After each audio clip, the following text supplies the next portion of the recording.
السلام علیکم ناظرین، سلامتی ہو آپ پر جہاں بھی آپ ہوں۔ کیلنڈر پر آج تاریخ ہے 15 ربیع الاول، انگریزی تاریخ 22 اکتوبر ہے۔ اپنے میزبان راہی حجازی سے عالمی خبریں سنیے۔ افغانستان پر ماسکو فارمیٹ اجلاس کا اعلامیہ جاری۔ ماسکو فارمیٹ اجلاس کے بعد جو اعلامیہ جاری کیا گیا ہے اس میں کہا گیا کہ افغانستان کی خود مختاری، آزادی اور جغرافیائی حدود کا احترام کیا جائے۔ فی الحال نئی افغان حکومت کو تسلیم نہیں کیا جائے گا، تاہم باہمی احترام کے ساتھ رابطے رکھنے پر اتفاق کیا گیا۔ طالبان سے حکومتی نظام بہتر بنانے اور متفقہ حکومت تشکیل دینے کا مطالبہ، تمام افغان دھڑوں کو حکومت میں نمائندگی دی جائے۔ اعلامیے میں کہا گیا ہے کہ نئی افغان حکومت کو تسلیم کرنے کے لیے یہ بنیادی مطالبات ہیں جن پر ہر صورت عمل کرنا ضروری ہے۔ نئی افغان حکومت نے اپنی سرزمین کسی بھی ملک کے خلاف استعمال نہ کرنے اور دہشت گرد گروپس کے خلاف کارروائی کرنے کی یقین دہانی کروائی۔ اجلاس میں شریک ممالک نے افغان سرزمین سے دہشت گرد حملوں پر تشویش ظاہر کی۔ افغانستان میں انسانی بحران پر بھی تشویش کا اظہار کیا گیا۔ افغان عوام کو انسانی ہمدردی کی بنیاد پر امداد فراہم کرنے کے لیے ماسکو فارمیٹ اجلاس میں اقوام متحدہ کی زیر نگرانی ایک انٹرنیشنل ڈونرز کانفرنس بلانے پر بھی اتفاق کیا گیا۔ اجلاس میں کہا گیا کہ جن ممالک نے افغانستان میں 20 سال کارروائیاں کی ہیں ان پر بھاری ذمہ داری عائد ہوتی ہے کہ وہ افغانستان کی تعمیر نو اور معیشت کی بحالی میں اپنا بھرپور کردار ادا کریں۔ افغان وزارت خارجہ کے نمائندے ذاکر جلالی نے اجلاس سے خطاب کرتے ہوئے اسے خوش آئند قرار دیا اور کہا کہ تمام شریک ممالک نے مثبت ماحول میں ہمارے مطالبات پر غور کیا۔ عام شہریوں کے لیے طورخم بارڈر کھول دیا گیا۔ گزشتہ روز کابل میں پاکستانی سفارت خانے نے وزیر خارجہ شاہ محمود قریشی کے دورے افغانستان کے موقع پر سرحدی گزرگاہ کھولنے کا اعلان کیا، جس کا عوامی سطح پر افغان عوام نے زبردست خیر مقدم کیا۔ باوثوق ذرائع کا کہنا ہے کہ وہ افغان باشندے جو مینول یا آن لائن ویزا رکھتے ہیں پاکستان آمد و رفت کے اہل ہوں گے، جنہیں پرمٹ کی ضرورت نہیں ہے۔ سفارتی مشنز کو مینول ویزا جاری نہ کرنے کی ہدایت کی گئی ہے۔ مینول ویزے کی جگہ آن لائن ویزا سسٹم نے لے لی ہے۔ وفاقی حکومت کے فیصلے کے تحت افغان باشندوں کو سسٹم کے ذریعے آن لائن ویزا حاصل کرنا ہوگا، جبکہ افغانستان پہلے ہی پاکستان کی کاروباری ویزا لسٹ میں شامل ہے۔ افغان باشندوں کو ملک کی معاشی صورتحال کے پیش نظر ویزا فیس معاف کر دی گئی ہے۔ 31 دسمبر تک تمام افغان باشندے بغیر کوئی فیس ادا کیے پاکستان آمد و رفت کے لیے آن لائن ویزا حاصل کر سکیں گے۔ چند روز قبل افغانستان کی نئی حکومت نے طورخم بارڈر کھولنے کی درخواست کی تھی، جس کا پاکستان نے مثبت رد عمل دیا۔ پہلے صرف طلبہ، مریض اور خصوصی اجازت کے حامل افغان باشندے سرحد پار آ سکتے تھے۔ طالبان کے کنٹرول کے بعد پاکستانی وزیر خارجہ کا افغانستان کا پہلا دورہ۔ پاکستان کے وزیر خارجہ شاہ محمود قریشی ایک اعلیٰ سطح کے وفد کے ساتھ افغانستان کے ایک روزہ دورے پر کابل پہنچے ہیں۔ جنرل فیض حمید اور وزیر اعظم کے نمائندے خصوصی برائے افغانستان محمد صادق بھی ان کے ہمراہ تھے۔ دفتر خارجہ کے ترجمان کے مطابق کابل کے ہوائی اڈے پر افغانستان کے عبوری وزیر خارجہ ملا امیر خان متقی، افغانستان میں پاکستان کے سفیر منصور احمد خان اور افغان وزارت خارجہ کے سینئر حکام نے شاہ محمود قریشی کا استقبال کیا۔ شاہ محمود قریشی نے کابل میں افغانستان کے عبوری وزیر اعظم ملا محمد حسن اخن سے ملاقات کی۔ کابل میں ہونے والی ملاقات میں دو طرفہ امور، تجارتی اور اقتصادی شعبوں میں تعاون بڑھانے پر بھی بات چیت کی گئی۔ وزیر خارجہ کا اس موقع پر کہنا تھا کہ پاکستان افغانستان میں دیرپا امن اور استحکام کا خواہاں ہے۔ پاکستان انسانی بنیادوں پر افغان بھائیوں کی مدد کے لیے پرعزم ہے اور پاکستان افغانستان کے ساتھ دو طرفہ تجارت کا متمنی ہے۔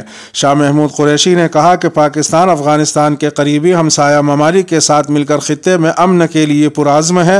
عبوری وزیر اعظم ملا محمد حسن اخن نے انسانی امداد کی بروقت فراہمی پر پاکستانی قیادت کا شکریہ ادا کیا۔ ملاقات کے دوران دو طرفہ دلچسپی کے امور اور تجارت سمیت اقتصادی شعبے میں تعاون بڑھانے کے ساتھ ساتھ افغان عوام کو معاشی بحران سے نکالنے کے لیے مختلف آپشنز پر بھی تبادلہ خیال کیا گیا۔ وزیر خارجہ کے ساتھ ابھی ایک تفصیلی نشست ہوئی ہے۔ افغان طالبان قیادت کے ساتھ ایک مفصل گفتگو ہوئی جس میں وزیر اعظم بھی تھے اور کابینہ کے تقریباً تمام جو ممبران ہیں मुअज़्ज़िज़ वज़रा हैं उनसे मेरी मुलाकात भी हुई और तबादला ख्याल भी हुआ। मैं समझता हूँ कि नशस्त जो है वो बड़ी सैर हासिल रही। हमने जितने हमारे इश्यूज़ थे उस पर हमारी गुफ्तगू हुई कि हमने आने वाले दिनों में अपनी तिजारत के लिए, आमदोरफ्त के लिए, रीजनल कनेक्टिविटी के लिए हमने क्या इक़दामात उठाने हैं। और आज की नशस्त के बाद ये भी तय हुआ कि इस वक्त हमने, जब हमारी मुफस्सल मीटिंग हो गई तो मेरे साथ एक वफद था जिसमें मुख्तलिफ वजारतों के नुमाइंदगान थे। उनके वर्किंग ग्रुप्स के इजलास इस वक्त भी जारी हैं ताकि इश्यूज़ को हम थ्रेडबेयर डिस्कस कर लें और फिर इस डिस्कशन के बाद अगले चंद रोज़ में इंशाअल्लाह इनका एक वफद इस्लामाबाद आएगा ताकि हम इस गुफ्तगू को आगे बढ़ाते हुए हम उनको फाइनलाइज कर लें, अपने मामलात को हम तय कर लें और किस तरह हमने आगे बढ़ना है। तो मैं मुख्तसर ये कहना चाहूँगा कि बहुत कारामद रही ये नशस्त और इंशाअल्लाह मैं इस्लामाबाद पहुँचकर मज़ीद मीडिया से इंटरेक्ट करूँगा। शुक्रिया। पेशावर में दाइश के 3 अस्करियत पसंद मारने का दावा। पाकिस्तान के सूबा खैबर पख्तूनख्वा की पुलिस ने कार्रवाई में शिद्दत पसंद तंजीम दाइश के 3 मुबैना दहशतगर्दों को हलाक करने का दावा किया है। उधर बाजोड़ और हंगू में झड़पों के दौरान 5 सिक्योरिटी एहलकारों के जाबहक होने की भी तस्दीक हुई है। पुलिस के मुताबिक पेशावर के एक नवाही इलाके में बुध की शब सिक्योरिटी इदारों के मुश्तरका ऑपरेशन में 3 मुबैना दहशतगर्द मारे गए। बाद अज़ां उनका ताल्लुक दाइश से बताया गया। ख्याल रहे कि हालिया अरसे में खैबर पख्तूनख्वा के मुख्तलिफ इलाकों में दहशतगर्दी की कार्रवाइयों में इजाफा देखने में आया है। उधर बुध को बाजोड़ और हंगू में नामालूम अस्करियत पसंदों के हमलों में 5 सिक्योरिटी एहलकारों के जाबहक होने की भी तस्दीक हुई है।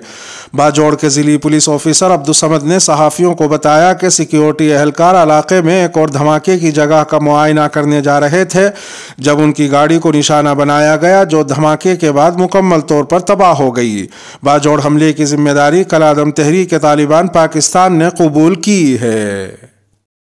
तुर्की में इसराइली एजेंसी मोसाद के 15 जासूस गिरफ्तार। तुर्की की नेशनल इंटेलिजेंस ऑर्गेनाइजेशन ने इसराइली खुफिया एजेंसी मोसाद के 15 मुश्तबा जासूस गिरफ्तार किए हैं। इन मुश्तबा जासूसों को एक माह कबल गिरफ्तार किया गया था और इन पर इल्ज़ाम है कि उन्होंने मोसाद को तुर्क शहरियों और मुल्क में तालीम हासिल करने वाले गैर मुल्की तलबा के बारे में मालूमात फराहम की। रिपोर्ट के मुताबिक मुल्जिमान ने उन तलबा के बारे में मालूमात फराहम की जो मुमकिना तौर पर मुस्तकबिल में दिफाई सनत में काम करेंगे।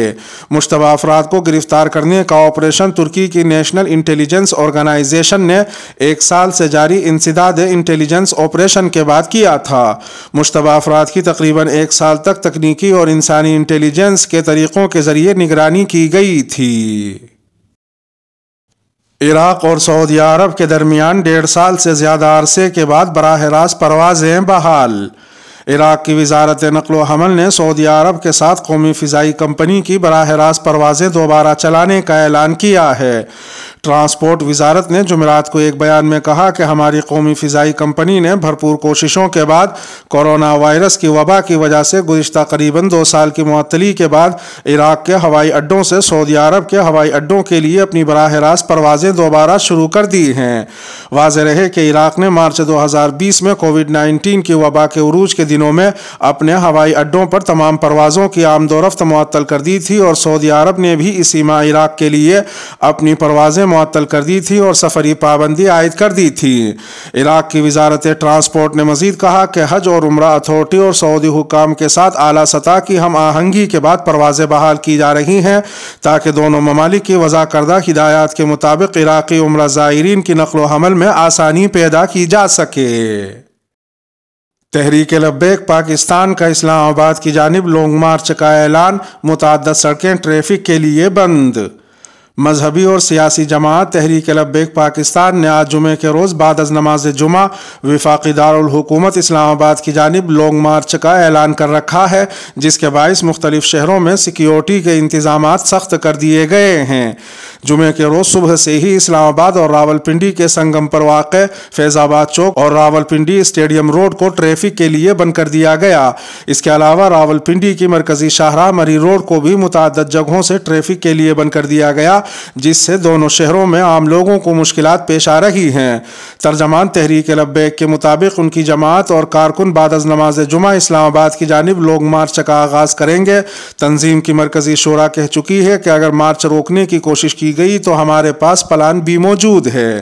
तहरीक लब्बैक के अहम मुतालबात में तंजीम के रहनुमा साद रिजवी की रिहाई और फ्रांसीसी सफ़ीर की मुल्क बदरी के हवाले से हुकूमत और तहरीक लब्बैक पाकिस्तान के दरमियान किए गए मुआहदे पर अमल दरामद है। उधर दूसरी तरफ पाकिस्तान के वजीर दाखिला शेख रशीद अहमद ने एयर पेट्रोलिंग यूनिट के इफ्तिताह के मौके पर मीडिया से गुफ्तगू करते हुए कहा कि मुझसे बड़ा कोई आशिक रसूल और ख़त्म नबूवत का सिपाही नहीं, लेकिन तहरीक लब्बैक का मुतालबा मानकर अगर फ्रांसीसी सफ़ीर को निकालते हैं तो यूरोपीय यूनियन से ताल्लुक़ ख़त्म हो जाएगा। व्हाट्सएप ने ग्रुप्स के लिए एक नया फीचर मुतारफ करवा दिया।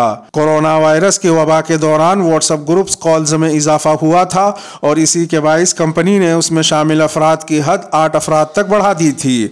अब फेसबुक की ज़ेर मिल्कियत कंपनी की जानिब से ग्रुप चैट में एक नए बटन का इजाफा किया गया है ताकि किसी भी वक्त ग्रुप में जारी कॉल का हिस्सा बनना मुमकिन हो जाए। कंपनी का कहना था कि यह नया फीचर ख़ानदान और दोस्तों के ग्रुप्स में राब्ते का एक नया अंदाज है। ख्याल रहे कि व्हाट्सएप की जानिब से ग्रुप्स के लिए ज्वाइनेबल कॉल्स का फीचर जुलाई 2021 में मुतारफ कराया गया था, मगर इसके लिए ऑनगोइंग कॉल्स को देखने के लिए कॉल मेन्यू में जाना पड़ता था। मगर अब इस नए बटन से किसी भी ग्रुप चैट विंडो को ओपन करके कॉल का हिस्सा बनना आसान हो गया है। ग्रुप में किसी कॉल के बारे में जानने के लिए आपको चैट विंडो पर ग्रुप की डिस्प्ले पिक्चर को देखना होगा। ऐप की जानिब से ग्रुप कॉल्स के लिए एक नई लाइट रिंगटोन का भी इजाफा किया गया है, जिसका मकसद व्हाट्सएप कॉल को इम्तियाजी शनाख्त देना है। इसके साथ ही वीडियो का इख्तिताम हुआ। अपने मेज़बान रागी हिजाजी को दीजिए इजाज़त। सलामती हो आप पर जहां भी आप हों।